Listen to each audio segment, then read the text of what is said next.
اعوذ باللہ من الشیطان الرجیم بسم اللہ الرحمن الرحیم۔ شروع اللہ کا نام لے کر جو بڑا مہربان اور نہایت رحم کرنے والا ہے۔ 20 ستمبر 1916 کو لاہور کے ایک نواحی گاؤں میں ایک بچہ پیدا ہوا۔ 4 بہن بھائیوں میں یہ سب سے چھوٹا تھا۔ پورا گاؤں ان پڑھ تھا مگر اسے پڑھنے کا بہت شوق تھا۔ اس کے گاؤں میں کوئی اسکول نہ تھا، لہٰذا یہ 1.5 میل دور دوسرے گاؤں میں پڑھنے جاتا۔ راستے میں اسے ایک برساتی نالے سے گزرنا پڑتا۔ 6ٹھی جماعت پاس کرنے کے بعد وہ 8 میل دور دوسرے گاؤں میں تعلیم حاصل کرنے جاتا۔ اس نے مڈل کا امتحان امتیازی نمبروں سے پاس کیا اور وظیفہ حاصل کیا۔ مزید تعلیم حاصل کرنے لاہور آیا۔ یہاں اس نے سینٹرل ماڈل اسکول میں داخلہ لے لیا، جو کہ اس وقت کا نمبر 1 اسکول تھا۔ اس گاؤں کا شہر سے 13 کلومیٹر دور تھا۔ غربت کی وجہ سے اسے اپنی تعلیم جاری رکھنا مشکل تھی، مگر اس نے مشکل حالات کے سامنے ہتھیار نہ ڈالے، بلکہ اس حالات سے مقابلہ کرنے کی ٹھانی۔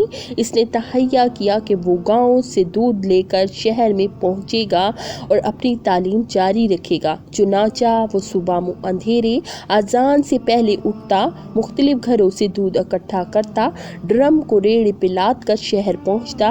شہر میں وہ نواب مظفر کی حویلی اور کچھ دکانداروں کو دودھ فروخت کرتا اور مسجد میں جا کر کپڑے بدلتا، پھر اسکول چلا جاتا۔ کالج کا زمانے تک وہ اسی طرح دودھ بھیجتا اور اپنی تعلیم حاصل کرتا رہا۔ اس نے غربت کے باوجود کبھی دودھ میں پانی نہیں ملایا۔ بچپن میں اس کے پاس اسکول کے جوتے نہ تھے، جیسے تیسے کرتے اس نے کچھ پیسے جمع کر کے اپنے لیے جوتے خریدے۔ اب مسئلہ یہ تھا کہ اگر وہ گاؤں میں بھی جوتے پہنتا تو وہ جلدی گھس جاتے، چنانچہ وہ گاؤں سے والد کی دیسی جوتی پہن کر آتا اور شہر میں جہاں دودھ کا برتن رکھتا تھا اپنے بوٹ کپڑے میں لپیٹ کر رکھ دیتا اور اپنے اسکول شوز پہن کر اسکول جاتا۔ والد سارا دن اور بیٹا ساری رات ننگے پاؤں پھرتا۔ 1935 میں اس نے میٹرک میں نمایاں پوزیشن حاصل کی اور پھر اسلامیہ کالج ریلوے روڈ لاہور میں داخلہ لے لیا۔ فرسٹ ایئر میں اس کے پاس کوٹ نہ تھا اور کلاس میں کوٹ پہننا لازمی تھا، اسی لیے اسے کلاس سے نکال کر غیر حاضری لگا دی جاتی۔ اس معاملے کا علم استاذہ کو ہوا تو انہوں نے ذہین طالب علم کی مدد کی۔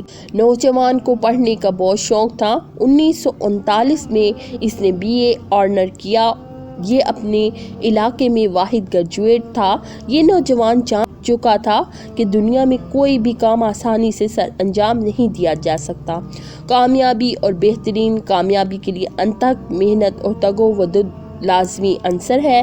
معاشی دباؤ کے تحت اس نے BA کے بعد باٹا پور کمپنی میں کلرک کی نوکری کر لی۔ چونکہ اس کا مقصد لا یعنی قانون پڑھنا تھا، لہٰذا کچھ عرصے بعد کلرکی چھوڑ کر قانون کی تعلیم حاصل کرنے لگا اور 1946 میں LLB کا امتحان پاس کر لیا۔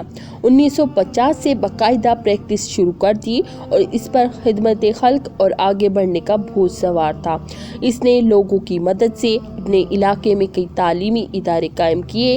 اس جذبے کے تحت 1965 میں مغربی پاکستان اسمبلی کا الیکشن لڑا اور کامیاب ہوا۔ پیپلز پارٹی کی روٹی کپڑا اور مکان کے نعرے سے متاثر ہو کے اس میں شامل ہو گیا۔ 1970 میں پیپلز پارٹی کے ٹکٹ پر MNA منتخب ہوا اور نواب مظفر کے بھائی کو، جن کے گھر یہ دودھ بیچتا تھا، شکست دی۔ 1971 میں ذوالفقار علی بھٹو کی پہلی کابینہ میں وزیر خوراک اور پسماندہ علاقہ جات بنا۔ 1972 میں پاکستان کے سب سے بڑے صوبے پنجاب کا وزیر اعلیٰ بنا۔ وزارت اعلیٰ کے دوران اکثر رکشے میں سفر کرتا۔ اپنے گورنر مصطفیٰ کھر کے ساتھ نبھا نہ ہونے کی وجہ سے استعفیٰ دے کے ایک مثال قائم کی۔ 1973 میں اقوام متحدہ میں پاکستانی وفد کی قیادت کی، 2 دفعہ اسپیکر قومی اسمبلی بننے اور 4 سال تک انٹرنیشنل اسلامک یونیورسٹی کا ریکٹر ایک مفلس و کلاش ان پڑھ کسان کا بیٹا جس نے کامیابی کا ایک طویل اور گھٹن سفر اپنے دودھ بیچنے سے شروع کیا اور آخر کار پاکستان کا وزیر اعظم بنا۔ یہ پاکستان کا منفرد وزیر اعظم تھا جو ساری عمر لاہور میں لکشمی مینشن میں کرائے کے مکان میں رہا، جس کے دروازے پہ کوئی دربان نہ تھا، جس کا جنازہ اسی کرائے کے گھر سے اٹھا۔ قائرین ملک معراج خالد تاریخ کے تحت ساز شخصیت تھے۔ آپ 23 جون 2023 کو اس دارِ فانی سے کوچ کر گئے۔ ناظرین، میں امید کرتی ہوں کہ میری آج کی ویڈیو آپ کو پسند آئی ہوگی۔ اسی کے ساتھ دیں مجھے اجازت۔ اللہ تعالیٰ آپ کا حامی ناصر ہو۔ السلام علیکم ورحمۃ اللہ وبرکاتہ۔